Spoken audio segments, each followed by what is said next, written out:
September 2003, 2 years after the invasion of Afghanistan, 6 months after the invasion of Iraq. We will be greeted as liberators. The mission is accomplished. We know where the weapons of mass destructions are. Total US spending in Afghanistan and Iraq, $8 trillion. Duration, 20 plus years. American military personnel killed, more than 7,000. Estimated total death, all sides, more than 900,000. Iranian influence in the region at the highest point in modern history. I want to ask a question that I have not heard asked seriously enough. Not did the America win or lose in the Middle East, or I would call it West of Asia. That question has been answered. The question I want to ask is why? Not the political reasons, not the tactical failures. Why structurally was the outcome that actually happened the only outcome that was ever going to happen? Because there is a framework, the one I introduced you in my last video that you can find it in the description, or if you click on the card above, that says America's strategy in the Middle East was not bad strategy that failed. It was a strategy built on a false assumption. And the false assumption was this, that the movement it was facing were political movements motivated by grievance, ideology, and external funding, and that those motivations could be managed, eliminated, or replaced. That assumption was wrong. And the framework that I'm about to show you explains precisely why it was wrong and why it was predictably structurally wrong before a single soldier crossed a single border. In the last video, I introduced a framework, a 1400-year-old set of documented laws drawn from Islamic historical scholarship that describe how history actually works. And I made a claim that this framework predicted the outcome of the last 45 years in the Middle East more accurately than the conventional Western analytical framework did. Today, I want to test that claim against the most specific, most documented, most expensive case study available. American strategy in the Middle East from 2001 to present. And I want to be honest about what made me want to make this video. Because for a long time, I looked at the American failure in the Middle East the same way most analysts did. Bad intelligence, political miscalculation, arrogance, tactical errors, and those things are all real. I'm not dismissing them. But something kept nagging at me. Because every time a new administration came in, Republican, Democrat, completely different strategic doctrine, the structural outcome was the same. The influence of the movements they were trying to contain did not decrease. It grew. And here is the paradox that drove me to make this video. America entered the Middle East in 2001 with the explicit goal of reducing the influence of Iran and Iranian aligned movements in the region. That has spent $8 trillion pursuing that goal. And it left with the Iranian aligned government in power in Iraq, Iranian aligned forces operating across Syria and Lebanon, and Iran having developed a missile and drone capability it would never have built if those 20 years of pressure had not forced it to. The goal was to reduce Iranian influence. The result was opposite. That is not a tactical failure, that is a structural one. And to understand why, you need the framework. The framework I'm drawing on does not just describe what happens to the movement under pressure. It also describes what happens to the power applying the pressure. And the claim, the analytical claim, is that there is a law governing civilizational overreach. A pattern that repeats across different centuries, different empires, different contexts. Rome stretched its legion across 3 continents. Each new campaign required more resources than the last. The periphery became harder to hold. The center grew less stable. The Ottoman Empire, at its height, governing territory from Vienna to Yemen. The further the frontier pushed, the more the interior hollowed out. The British Empire in the 20th century, the Middle East was in heart of a British construction. The borders drawn, the government installed, the oil secure. 50 years later, Britain had withdrawn from every position it had held. The framework draws on a specific principle from Islamic historical scholarship that describes this dynamic precisely. It holds that when a civilization reaches what the framework calls its structural limit, the point at which the expansion of the power requires more resources than the power can sustain, the decline does not look like decline from the inside. From the inside, it looks like a series of tactical problems. Bad intelligence here, wrong leadership there, insufficient commitment in this campaign, too much commitment in that one. The framework says those are not the cause, they are the symptoms. The cause is structural. The civilizational has crossed its limits, and the movement it is trying to contain are operating inside a different temporal framework, one that is prepared to absorb decades of pressure, because the framework itself tells them that the pressure is not the end of the story. It is the middle of it. Now let me take you through the record. 3 rounds, same structural results. Round 1, Afghanistan. October 2001, the United States invades Afghanistan. The stated objectives: destroy Al-Qaeda's operational infrastructure, remove the Taliban government that sheltered it, prevent Afghanistan from being used as a base for future attacks. Initial military result achieved within weeks. The Taliban government collapsed, Al-Qaeda's leadership dispersed. The dominant analysis: a decisive military success. What followed? 20 years of counter-insurgency.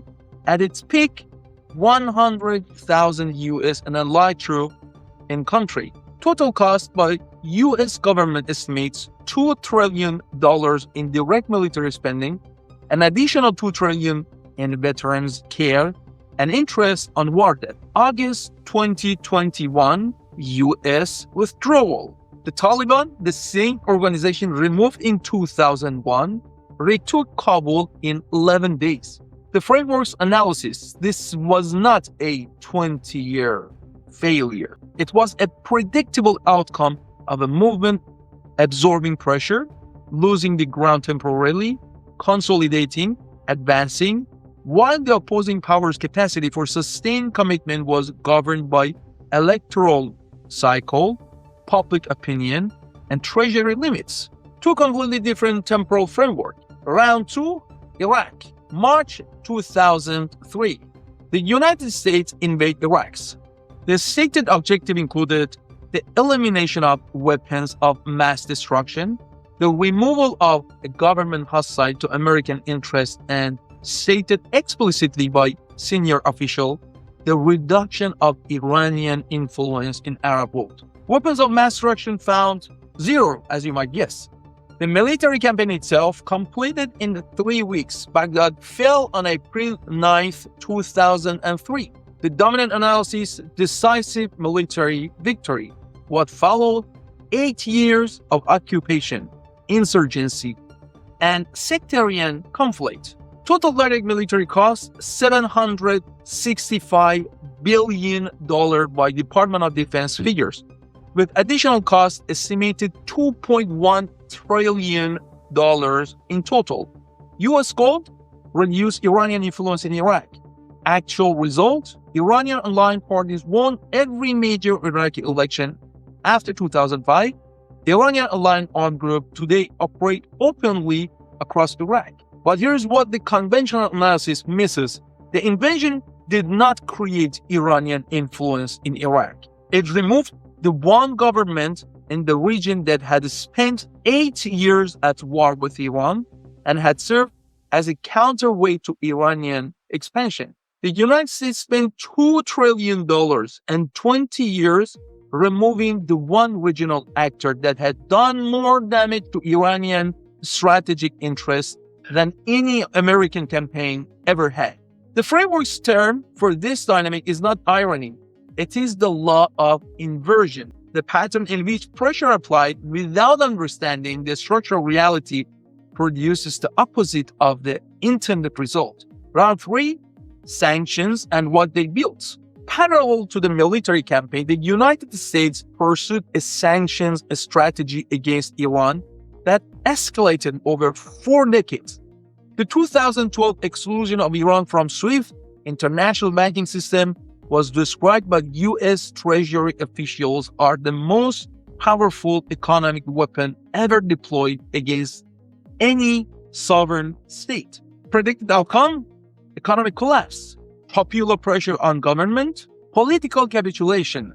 What happened instead? 2014, Iran tests its first domestically produced ballistic missile within 2,000-kilometer range. 2019, Iran demonstrates its first drone swarm capability. 2021, Iran launches a domestically produced military satellite. 2023, Iranian drone exports are documented in 14 countries. 2026, Iran's ballistic missiles program is assessed by the independent analysts as one of the largest in the region. Iran could not import advanced technology, so it built the capability to produce it domestically. The sanction designed to prevent Iran from developing a strategic military capability instead created the industrial and engineering ecosystem that builds one. This is not a story about Iranian cleverness or American incompetence. This is the law of pressure operating exactly as the framework describes. External pressure, when applied to a movement with a framework that tells it pressure is the middle of the story, not the end, does not weaken. It builds. And there is one more detail in this record that I think is the most telling of all. In March 2023, China broke a diplomatic normalization agreement between Saudi Arabia and Iran, two countries that had not had formal diplomatic relation since 2016. The United States, which had been the primary external power broker in the Middle East for 30 years, was not in the room. For the first time since 1990, a major regional realignment took place without direct U.S. involvement. The framework I'm drawing on describes this moment as a marker, not of American defeat in military sense, but of what it calls civilizational displacement. The point at which a power's influence becomes dependent on force rather than legitimacy, and force alone cannot hold what legitimacy once maintained. Now I want to show you something specific, because the claim is that the framework I'm drawing on, the one built over 1400 years of Islamic historical scholarships, made these predictions in advance. The framework holds 3 specific things about what happens when a civilization at its structural limit attempts to defeat a movement, operating inside what it calls the divine narrative. 1. Military superiority does not translate to strategic outcome against a movement whose coherence is internal, ideological, theological, and historical rather than external and material. You can destroy the external infrastructure, you cannot destroy the internal framework. 2. Economic pressure applied to such a movement does not deplete it. It forces self-sufficiency, which over time produces capability the movement would not otherwise have developed. 3. The narrative battle, the contest over which story about the event is true, will be won by the side whose story aligns with what people can observe directly. And this battle will be decided before the military or economic battle is resolved. Now test them. Military superiority did not translate into a strategic outcome. The United States had complete air superiority in Afghanistan for 20 years, never losing a single engagement to the Taliban at the conventional military level. It left with the Taliban in power. Economic pressure built capability rather than depleting it. The most aggressive sanctions program in history produced the most capable Iranian indigenous military-industrial complex in the region's history. The narrative battle was lost before the military campaign was over.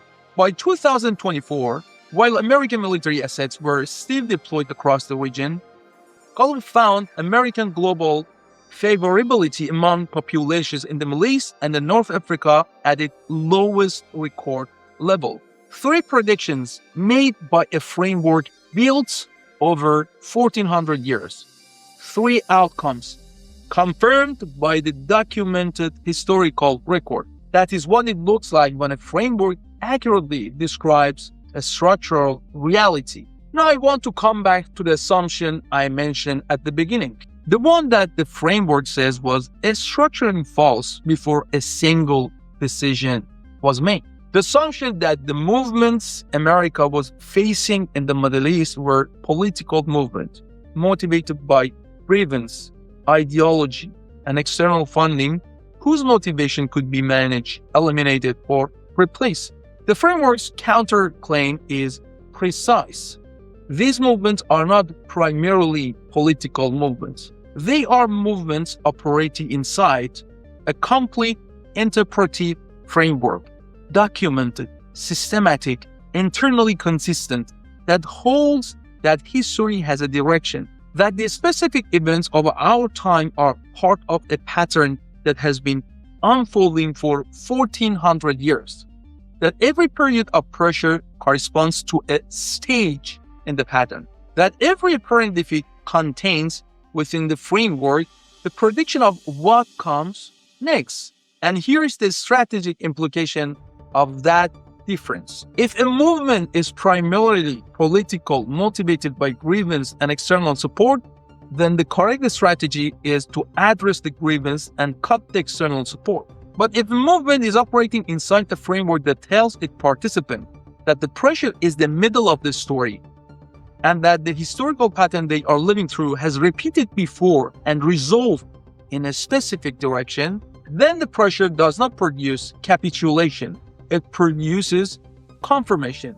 Every sanction that lands becomes evidence that the framework is right. Every military campaign that fails to achieve its stated objective becomes evidence that the framework is right. Every Western analyst who dismisses the framework without studying it becomes evidence that the framework is right. The framework predicted that the power applying pressure would not understand the nature of what it was facing. That prediction has also been confirmed. And now let me bring this all together. The conventional analysis of America's failure in the Middle East focuses on execution, wrong intelligence before the Iraq invasion, insufficient post-war planning, mismanagement of the occupation, political failures in Washington. These are real. They happened. But they are symptoms, not causes. The cause, the framework says, is that America was applying a political strategy to a movement that is not primarily political. It was applying economic pressure to a framework that treats economic pressure as a purifying force. It was deploying military power against movement whose entire historical framework is built on the pattern that military setbacks precede strategic advances. You cannot win against a framework you have not studied. And for over 40 years, the most powerful analytical establishment in the world attempted to contain a movement it consistently misidentified. The result is not military defeat. America was never defeated militarily. It is a structural displacement. The region has recognized itself around a different center of gravity than the one America spent $8 trillion trying to create. And I want to end with something specific. In 2003, one of the architects of the Iranian strategy said, "We have the power to reshape the Middle East into something that will serve American interests and democratic values for generations." That statement was made specifically in earthly narration, that we call it, by people who believed completely in the framework they were using. The problem was not their intention. The problem was their framework. And that more than any tactical error, more than any political miscalculation, is what a 1400-year-old story looked like when it meets a 200-year-old analytical framework. And if you want to know more about this 1400-year blueprint, click on this video and I'll see you there.